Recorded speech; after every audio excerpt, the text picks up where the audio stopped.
दिल्ली जैसे महानगर में प्रॉपर्टी की कमी को दूर करने के लिए केंद्र सरकार ने कारगर तरीका खोजा है।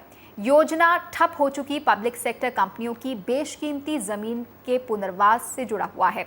इसमें बड़ी भूमिका निभाने जा रही है नेशनल बिल्डिंग्स कंस्ट्रक्शन कॉरपोरेशन या एनबीसीसी, जो कि दिल्ली, मुंबई, कोलकाता ही नहीं बल्कि कई अन्य उभरते हुए शहरों में भी खाली पड़ी सरकारी जमीन का रियल एस्टेट के लिए विकास करना चाहती है। ऐसे में राजधानी दिल्ली में इस पुनर्विकास की क्या संभावनाएं हैं, इसका जायजा लिया हमारी संवाददाता वसुधा शर्मा ने। आबादी के हिसाब से दिल्ली दुनिया का दूसरा सबसे बड़ा शहर है। जाहिर है यहाँ जमीन की कीमत भी बहुत ज्यादा है और जमीन के हर छोटे टुकड़े को अब इस्तेमाल में लाने की कोशिश चल रही है। सरकारी विभागों की खाली और बेकार पड़ी जमीनों का पुनर्वास करना नई सरकार के एजेंडे में है। सबसे ज्यादा सरकारी जमीन रक्षा मंत्रालय की है। देश भर में उसकी 17 लाख एकड़ जमीन है, लेकिन बहुत सी प्राइम जगहों पर उस पर अतिक्रमण भी हो चुका है। भारतीय रेल की 4,31,000 हेक्टेयर जमीन है, जिसमें से 44,000 हेक्टेयर खाली पड़ी हुई है। दिल्ली विकास प्राधिकरण की 1500 एकड़ जमीन पर अवैध कब्जा हो चुका है और सीपीडब्ल्यूडी जैसी दूसरी एजेंसियों की खाली पड़ी जमीनों पर भी लोग कब्जा करते जा रहे हैं। केंद्र सरकार विचार कर रही है कि घाटी में चल रही सरकारी कंपनियों के बेकार पड़ी जमीनों को सरकारी इंजीनियरिंग व निर्माण कंपनी एनबीसीसी को सौंप दिया जाए। दिल्ली में एनबीसीसी पुरानी सरकारी कॉलोनियों और सीपीडब्ल्यूडी की जमीनों का पुनर्विकास कर रही है और उसका इरादा है कि 10 से 20% मकान खुले बाजार में बेचेगी। रीडेवलपमेंट के केस में गवर्नमेंट ने हमें 3 कॉलोनीज यहाँ पर और कहा है काम करने के लिए, नेताजी नगर, कस्तूरबा नगर और त्यागराज नगर, और 18 गवर्नमेंट की प्रेसेस हैं अक्रॉस द कंट्री, उनका रीडेवलपमेंट भी हम कर रहे हैं। मींस नई प्रेस बना के देंगे जो मॉडर्न प्रेसेस होंगी, और उसके बाद जो जगह बचेगी उसको हम कमर्शियली एक्सप्लॉइट करेंगे। दिल्ली में सबसे ज्यादा जमीन का मालिक दिल्ली विकास प्राधिकरण भी दिल्ली में पुनर्विकास की राह पर चलने की ताक में है। इन मास्टर प्लान 2021 के मास्टर प्लान में कमर्शियल इलाकों के पुनर्विकास का प्रावधान है। इसे ध्यान में रखते हुए कई बाजारों के संघ अपने क्षेत्रों के पुनर्विकास की योजना लेकर आगे आए हैं। हम उन प्रस्तावों की जांच कर रहे हैं, उसके बाद उन्हें अनुमति मिल जाएगी। कुछ मामलों में तालमेल की दिक्कतें हैं, उम्मीद है ये जल्द ही सुलझ जाएंगे और मास्टर प्लान के तहत इनका पुनर्विकास होगा। So we are examining those proposals. निजी बिल्डर कहते हैं कि अगर उन्हें शामिल किया गया तो दिल्ली में सरकारी जमीन के विकास को पंख लग सकते हैं। सरकारी ज़मीनें थी जैसे कि न्यू मोती बाग, वहाँ पे एक नई डेवलपमेंट की गई पब्लिक सेक्टर के थ्रू, एनबीसीसी के थ्रू, पर जो बाकी प्राइवेट इंडस्ट्रियल एस्टेट्स हैं वहाँ पे प्राइवेट सेक्टर की भी कंपनियों ने ज़मीन लेके घर बनाने शुरू किए हैं और आने वाले वर्षों में ऐसी बहुत अधिक मात्रा में मिलेंगे। महंगे घर ही नहीं, बट जो कि कम्युनिटी सर्विस प्रोवाइडर्स के लिए घर होते हैं। लेकिन पुनर्विकास से पहले उस सरकारी जमीन की पहचान करना एक बड़ी चुनौती है। एजे जोसेफ के साथ वसुधा शर्मा, एनडीटीवी।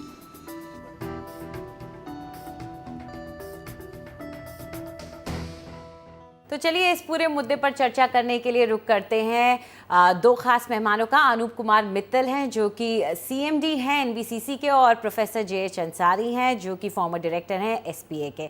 शुरुआत आपसे करते हैं सबसे पहले मित्तल साहब, क्योंकि योजना आपकी है, तो दिल्ली में अगर ख़ास तौर पे बात करें तो क्या ज़रूरत है इस तरह से रीडेवलपमेंट करने की, क्योंकि कई लोग दिल्ली के कैरेक्टर को नहीं बदलना चाहते हैं, तो क्या दिल्ली में जगह की इतनी कमी है? देखिए, बात ये नहीं है कि लैंड कम है। सबसे पहले ज़रूरत यह है कि रीडेवलपमेंट की ज़रूरत क्यों है। मेरे हिसाब से ज़रूरत इसलिए है कि दिल्ली के अंदर जो गवर्नमेंट कॉलोनीज़ और पुरानी चीज़ें बनी हुई हैं, गवर्नमेंट बिल्डिंग्स, उसमें काफ़ी बिल्डिंग्स 50 से 70 साल पुरानी हैं। इमीडिएटली आफ्टर इंडिपेंडेंस बनी है वो। अब उन लोगों की कंडीशन इतनी ख़राब हो गई है कि मेंटेनेंस पे इतना खर्चा आता है कि अगर 2-4-5 साल की मेंटेनेंस की कॉस्ट लगाएं तो वो शायद नई बिल्डिंग बन जाए।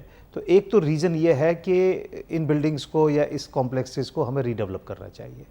दूसरी बात यह है कि जब ये बिल्डिंग्स और कॉम्प्लेक्सेस बने थे तब एफएआर बहुत कम था, यूज़ या तो कम किया या ज़रूरत नहीं थी। आज एफएआर बहुत इंक्रीज़ हो गया उस एरिया में। और third of course third of course ज़रूरत यह है कि अब लैंड एक बहुत ऐसी कमोडिटी हो गई है दिल्ली में, और पर्टिकुलरली न्यू दिल्ली एरिया में, कि जहाँ पर रीडेवलपमेंट ही सोल्यूशन है। प्रोफेसर अंसारी, आपको क्या लगता है दिल्ली जैसे महानगर जिस तरह की ज़मीन की किल्लत से जूझ रहे हैं, उसे देखते हुए क्या ये पुनर्विकास या रीडेवलपमेंट एक सही रास्ता है, और इससे कितनी ज़मीन की ज़रूरतों को पूरा किया जा सकेगा? जी देखिए, मेरा ये मानना है कि हमारे जितने भी पुराने और ख़ास तौर से बड़े शहर हैं, उनके जो पुराने एरियाज़ हैं उनको पूरी तरह से रीडेवलप करने के अलावा कोई चारा है भी नहीं। यही नहीं कि ज़मीन की किल्लत है, बल्कि ये कि वो इतने ज़्यादा घनी आबादी वाले हो गए हैं, वहाँ की गलियाँ इतनी तंग हैं, और वहाँ के ऊपर किसी भी सर्विसेज को पहुँचाना और मेंटेन करना इतना मुश्किल हो गया है कि बहुत सारे एरियाज़ में उन मकानों को रीडेवलप करने की ज़रूरत है, और मास्टर प्लान में ये रास्ता सुझाया भी है, और इस तरह से वहाँ के ऊपर ज़्यादा एरियाज़ डेवलप करके ज़्यादा पॉपुलेशन को बसाया जा सकता है। मगर उसमें एक जो बात जो सामने आती है वो ये है कि अगर ये काम पीसमील तरीके से होगा, एक किसी प्लान स्कीम के तहत नहीं होगा, तो फिर बहुत ज़्यादा गड़बड़ हो जाएगी, क्योंकि जहाँ के ऊपर आप बिल्डिंग तोड़ करके नई बिल्डिंग दे करके नए फ्लोर एरियाज़ कंस्ट्रक्ट कर देते हैं, तो वहाँ पे सवाल ये उठता है कि भाई ज़्यादा ट्रैफिक आएगी, ज़्यादा पार्किंग की डिमांड होगी, वाटर सप्लाई, सीवरेज, ड्रेनेज का पूरा फिर से इंतज़ाम करना पड़ेगा।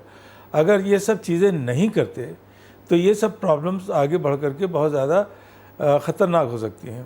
दूसरी चीज़ ये है कि जब भी इस तरह के रीडेवलपमेंट प्रोग्राम्स हों, उसको एक रियल इस्टेट का एक मुद्दा ना बना करके हमने कुछ सोशल कंसर्न्स को भी एड्रेस करना चाहिए।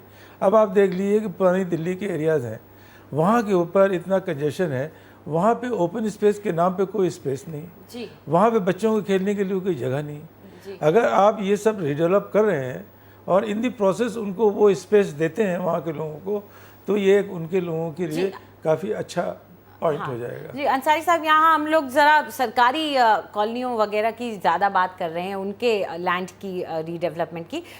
मित्तल साहब, यहाँ आपसे जानना चाहेंगे कि जैसे कि अंसारी साहब ने भी कहा कि रियल इस्टेट का भी ये मुद्दा बन ही जाता है, तो आपने भी कहा FAR का इंक्रीज़ मिलता है, FAR जो एक्स्ट्रा आपको मिलेगा, ज़्यादा जगह आपको मिलेगी, उसका आखिर क्या होगा? देखिए, जो एक्स्ट्रा FAR आ रहा है उसका 80% तो गवर्नमेंट के पास ही जा रहा है वापस। मीन्स के जहाँ 2000 घर थे वहाँ 6000 घर बन के जा रहे हैं उनको, तो गवर्नमेंट को फ़ायदा हो रहा है।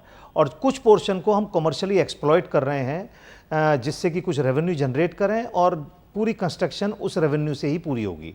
जिस तरह की अगर हम किदवई नगर को मैं एग्जाम्पल के तौर पर बताऊँगा कि वहाँ पर हमने करीब 10 से 15% FAR कमर्शियली एक्सप्लॉइट कर रहे हैं, और उससे 5000 करोड़ की रेवेन्यू जनरेट हो रही है, और टोटल कंस्ट्रक्शन कॉस्ट उससे मीट आउट हो जाएगी, और 30 साल की मेंटेनेंस का प्रोविज़न भी उसी के अंदर रखा हुआ है। तो गवर्नमेंट को 3 से 4 गुना जगह मिल गई, स्पेस मिल गया, और बिना कॉस्ट के। मित्तल साहब, दिल्ली जैसे महानगर में अक्सर ज़मीन की खरीद एक बड़ा मुद्दा बन जाता है, बहुत सारे इश्यूज आ जाते हैं, जैसे लैंड एक्विजिशन है या फिर कानूनी पेचीदगियां हैं, तो क्या उन सब से बचने के लिए आपने ज़मीन खरीदने की जगह ये रास्ता अपनाया है जिससे कि बेशकीमती ज़मीन पर विकास हो पाए? क्या ये ज़्यादा आसान है? देखिए, दोनों चीज़ें अपनी जगह अलग हैं। पहली बात तो दिल्ली में ज़मीन की बहुत कमी है, और अगर मिलेगी भी तो कम से कम सेंटर दिल्ली से 25 किलोमीटर दूर बिल्कुल पेरिफेरी में मिलेगी। लेकिन अगर रीडेवलपमेंट पे फोकस करें, बात करें, तो इसलिए ज़रूरी है कि लुटियंस जोन्स की बात करें। वो सब लोग चीज़ें बनी हुई हैं 30 से 40, 50 से 60 साल, 70-80 साल पुरानी, उनकी हालत ऐसी है कि वो मेंटेनेंस के लायक नहीं है, वो रिपेयरेबल नहीं है, तो उनको रीडेवलप करना तो वैसे ही अवश्य हो गया, या तो वो गिर जाएंगी अपने आप से, और अदरवाइज़ उसके अंदर इतनी मेंटेनेंस और रिहेबिलिटेशन कॉस्ट लगेगी कि गवर्नमेंट को वायबल ही नहीं होगी। तो दिल्ली के अंदर, और ख़ासकर जो नई दिल्ली एरिया में पुरानी कॉलोनीज़ हैं, उनको रीडेवलप करना तो बहुत आवश्यक हो।